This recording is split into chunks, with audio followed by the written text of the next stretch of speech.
les avez? Vous en avez sur le... Excusez-moi, vous auriez les annales du bac professionnel, s'il vous plaît? Pour quelle section? Maintenance réseau bureautique et télématique. Mais c'est quelle section, juste? Ne cherchez pas, bac professionnel vous n'avez pas, ou pas encore, c'est tout neuf. Cette année, il faut avoir le goût de l'aventure, l'âme d'un pionnier. Mais pour ces jeunes, ce qui compte plus que tout, c'est d'être arrivé là, au bac. Olivier ne s'en cache pas, il revient de loin. Scolarité difficile, orientation par l'échec vers l'enseignement court, sans grand espoir d'aller au-delà. Ce bac professionnel, spécialité télématique, représente bien sûr une meilleure qualification, mais aussi et surtout une chance inespérée, voire une revanche. Quand je pense à toutes les années que j'ai passées à suivre des études et que je m'aperçois que je vais pouvoir enfin passer mon bac, ça me fait plaisir en sachant qu'eux en avaient décidé autrement et que pour eux, je devais m'arrêter au bout de 2 ans. Donc c'est une certaine revanche vis-à-vis de l'orientation qu'ils m'avaient donnée.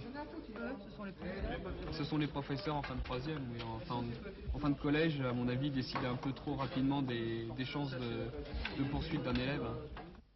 Olivier a 20 ans, 2 ans de plus qu'un bachelier classique. Mais sa formation est telle, stage en entreprise, que pour lui, ce détour n'est pas un retard.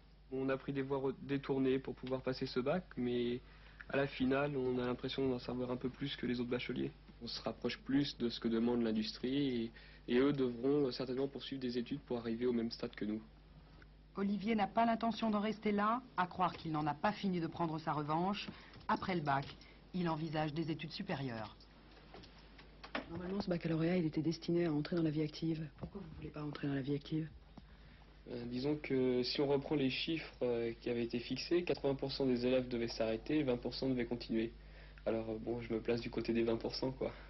Vous pensez qu'avec ce baccalauréat professionnel, il aura la chance de pouvoir rivaliser avec les autres bacheliers? J'en suis persuadée. Olivier, un cas à part? Apparemment non. Après un passé scolaire jugé difficile, ils semblent tous, ou presque, avoir retrouvé le goût des études. Combien il y en a parmi vous qui s'imaginent arrêter après le bac et se mettre à travailler?